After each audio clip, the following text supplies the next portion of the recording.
Donc ici, j'ai mon carré. Il me manque peut-être un peu d'informations. Vous devez me déduire le point B et le point D là-dedans.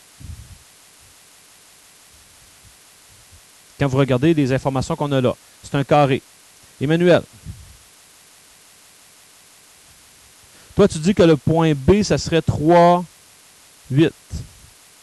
Puis le point D, ça serait quoi? 9, 2. Excellent. Est-ce que tout le monde, ici dans la classe, comprend pourquoi que je peux déduire ça de cette manière-là? Vous pouvez, si vous voulez, vous imaginer sur votre graphique qu'est-ce que ce serait le point qui est ici en se servant de ça. Je me suis déplacé jusqu'à 9 et je suis monté jusqu'à 8. De la même manière, pour avoir 3, 2 ici, je me suis déplacé jusqu'à 3 et je suis monté jusqu'à 2. Et avec ces déductions-là ici, là, je peux facilement venir déduire 9, 2 et 3, 8. C'est pas mal la bonne façon de faire. Bon, on vient de dire que, une fois que j'ai ça ici, pour prouver que les diagonales sont isométriques, il va falloir qu'on ait les mêmes distances.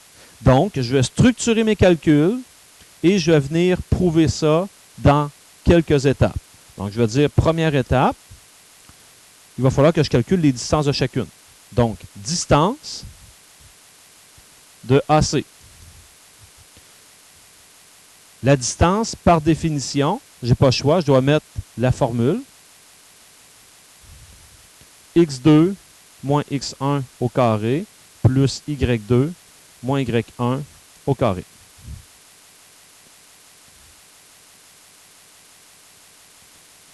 Je peux aller sur mon dessin.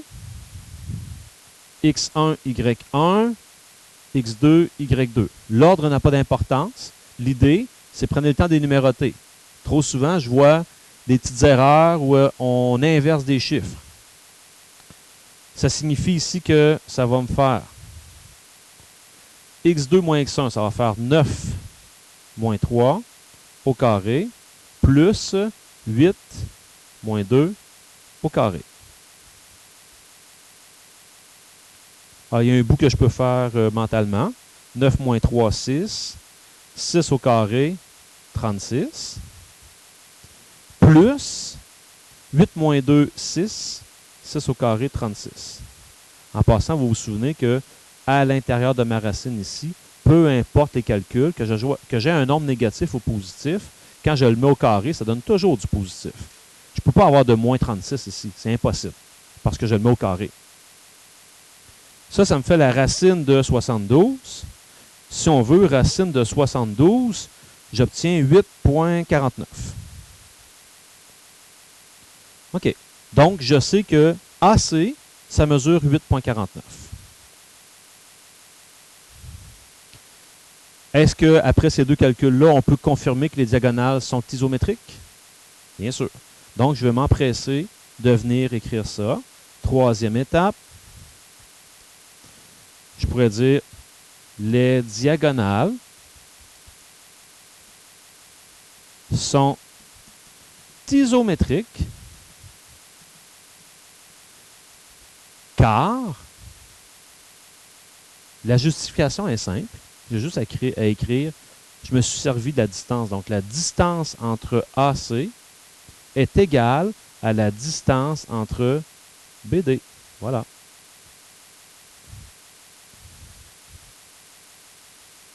Je crois que vous avez de la place encore sur l'autre page. On va continuer parce qu'il nous reste une autre chose à prouver.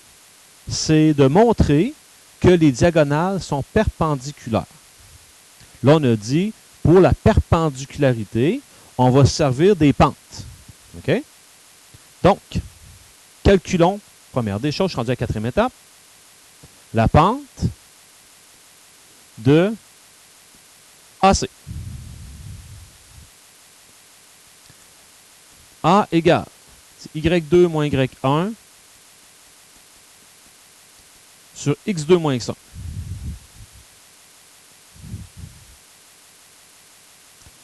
J'ai déjà numéroté mes points.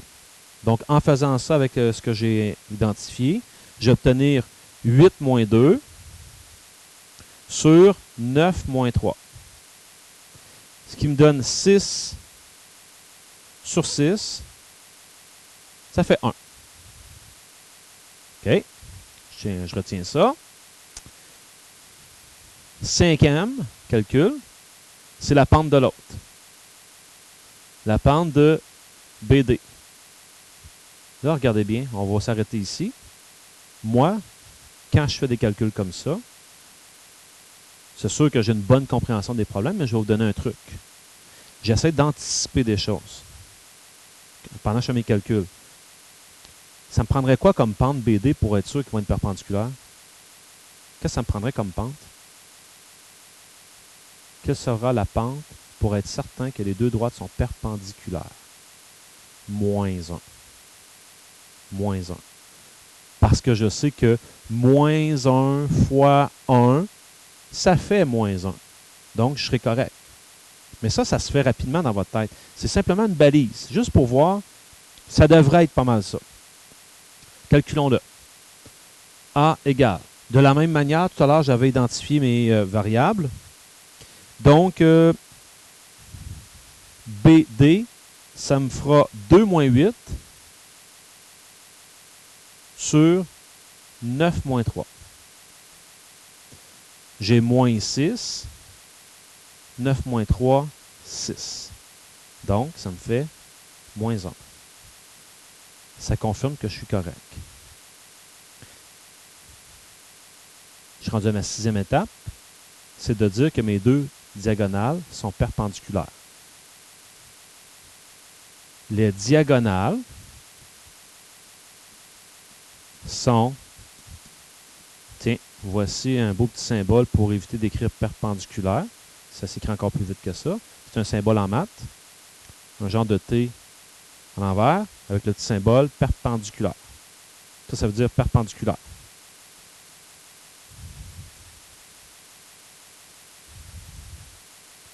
Car 1 fois moins 1 égale moins 1. Et c'est vraiment ça que je voulais. Je le prouve comme ça. Je sais que quand je multiplie les pentes de deux droites et que ça donne moins 1, ça confirme que les droites sont perpendiculaires. Excellent. Ça fait-tu du sens pour vous, l'utilisation des outils qu'on a? Vous comprendrez que x1, y1, x2, y2. A égale, je ne suis pas obligé de reprendre ma formule, je la connais. Donc, ça fait y2 moins y1, 4350 moins 350 sur 2000 moins 0. Ce qui me fait 4000 sur 2000, c'est-à-dire 2.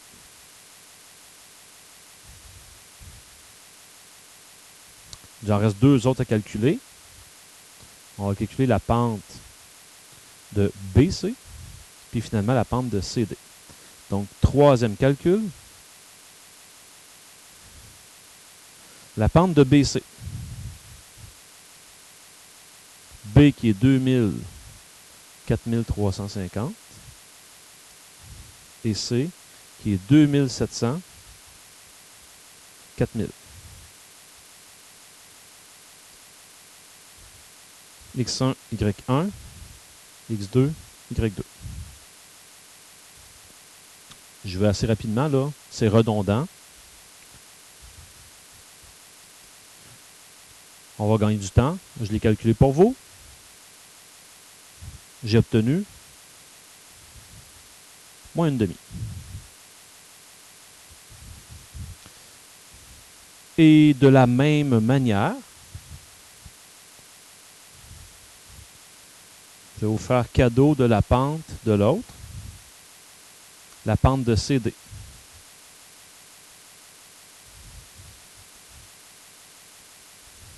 J'ai fait le calcul pour vous, j'ai obtenu 2. Vous comprendrez que dans un vrai problème, vous ne pouvez pas dire, ben, c'est ça la réponse, vous devez faire le calcul. Avant d'aller plus loin, on est quand même en bonne situation. Parce que je vous rappelle qu'au départ, Ce qu'on s'est dit, c'est pour avoir un rectangle, vous m'avez dit, ça prend deux côtés qui sont parallèles, ça prend des mêmes pentes. Ça prend 4 angles droits, et ça, avec les pentes, on va vérifier que quand je les multiplie, ça fait moins 1. 2 à 2. Puis, il nous reste à prouver des côtés congrus. Mais quand je regarde ça ici, dans les calculs que j'ai, pour AB et pour CD, dans les deux cas, on a trouvé 2 comme pentes. Donc, ça confirme qu'ils sont parallèles. Puis pour AD et pour BC, on a trouvé moins 1/2. Ça confirme qu'elles sont parallèles aussi. Et rapidement, je sais que quand je prends une pente de 2 puis une pente de moins 1/2, quand je multiplie ces deux-là ensemble, ça fait moins 1. Donc, ça va me confirmer que j'ai un angle droit ici. Puis, ça va être la même affaire avec 2 et moins 1/2 pour ici et pour là. Donc, à date, j'ai des côtés parallèles puis j'ai des angles droits. Il nous reste la notion de distance. Donc, on est rendu à la 5e étape.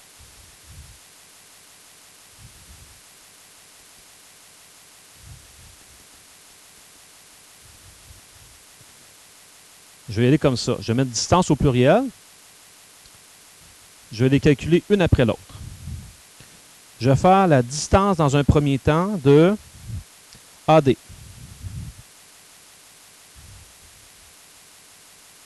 Par définition, x2 moins x1 au carré plus y2 moins y1 au carré.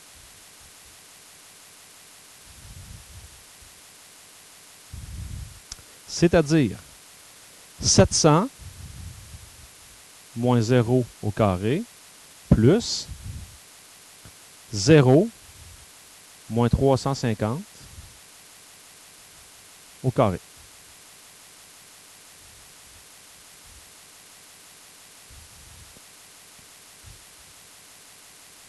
Alors, ça va me donner des gros chiffres, là.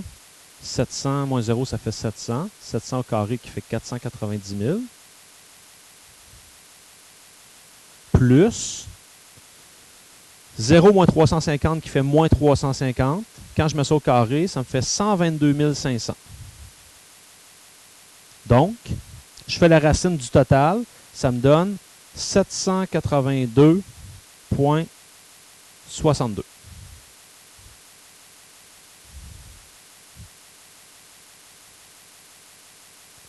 On va refaire ça pour les 3 autres côtés. Vous comprendrez que quand c'est un calcul qui est redondant, on peut y aller d'une façon beaucoup plus concise, en s'assurant de ne pas faire d'erreur, bien sûr.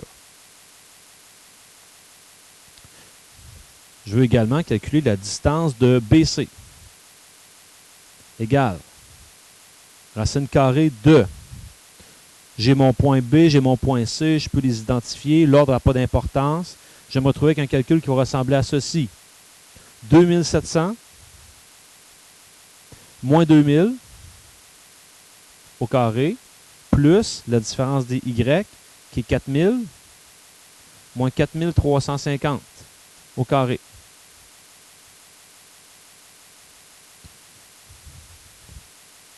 J'ai fait ça sur ma calculatrice, j'obtiens 782,62 également.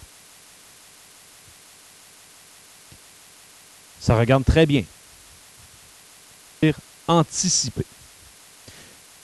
On avait vu au départ que mes pentes étaient pareilles entre elles. Donc, ça me permet de répondre à la première caractéristique qui était des paires de côtés parallèles.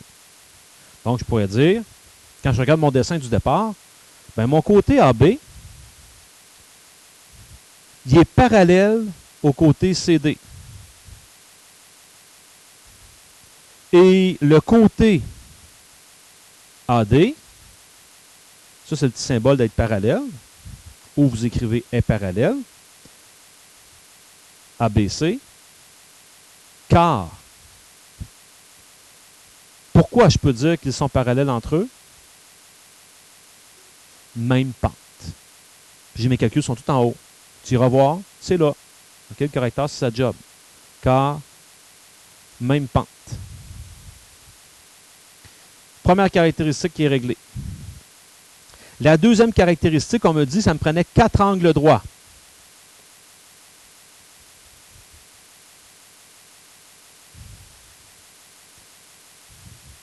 Là, je vais dire AD, le côté AD, perpendiculaire. Quand je regarde mon dessin, il est perpendiculaire à AB.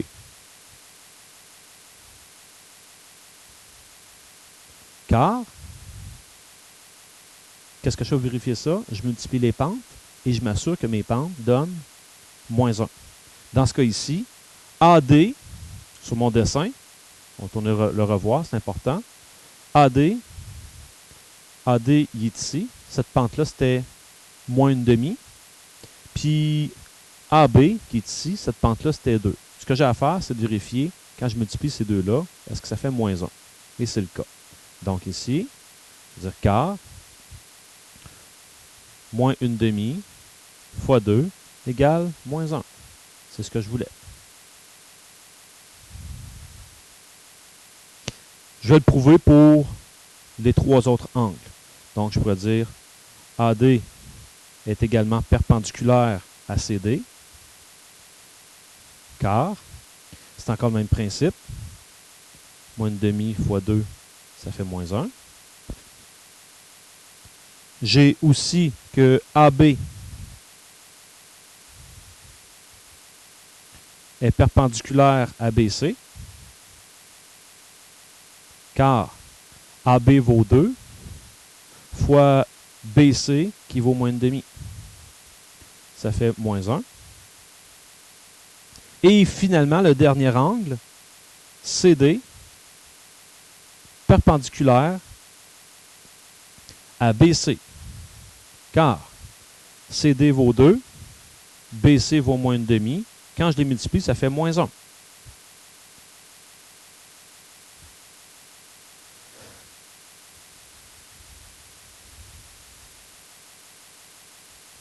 Et la dernière chose qu'on doit vérifier, qui était ma dernière caractéristique, c'était que j'avais deux paires de côtés congrus. Ben, je vais prouver que j'ai fait la distance de AB, j'ai vu qu'elle était égale à la distance de son côté correspondant, de l'autre côté, c'était CD. C'était égal dans les deux cas à 4472,14. Et de la même manière, la distance AD était égale à la distance BC. Dans les deux cas, ça a donné 782,62. Et là, ma conclusion est solide. J'ai tout ce qu'il faut. Ici, vous comprendrez que quand j'arrive à la conclusion, je fais juste ramasser mes calculs, puis je les place pour m'en servir pour bien justifier ce que j'avais à justifier au départ.